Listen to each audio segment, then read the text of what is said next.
Praise the lord, shalom, hallelujah. Jesus loves us so much. ఈరోజు పరిశుద్ధ గ్రంథం నుండి ప్రసంగి గ్రంథం 7వ అధ్యాయం 14వ వచనంని క్లెయిమ్ చేద్దాం. దేవుడు సుఖదుఖములను జతపరిచి ఉన్నారు. అంటే సుఖము దుఃఖము రెండూ కలిపి వేసే జతపరిచి ఉండడం జరిగిందండి. ఎగ్జాంపుల్గా ఒక మాట చెప్తాను.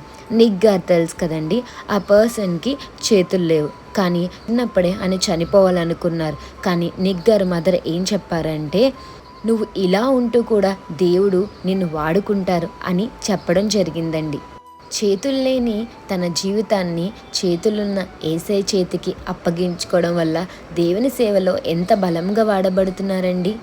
అలాగే మీ జీవితంలో ఏది లేదు అనుకోవద్దు. ఏది లేకపోయినా మీ జీవితాన్ని యేసయ్యకి సమర్పించుకోండి. యేసయ్య మిమ్మల్ని కూడా బలంగా వాడుకోవడం జరుగుతుందండి.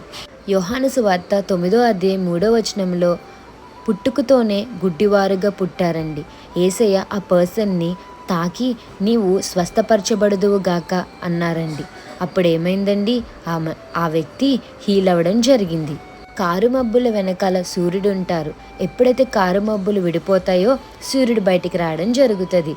మన లైఫ్ కారు మబ్బుల్లాగా కమ్మేసి ఉన్నా సరే, ప్రాబ్లమ్స్తో కవర్ చేసి ఉన్నా సరే, ఆ ప్రాబ్లమ్స్ వెనకాల ఎవరున్నారంటే నీతిశూరుడైన యేసయ్య మనకి నిత్యము తోడుంటారండి.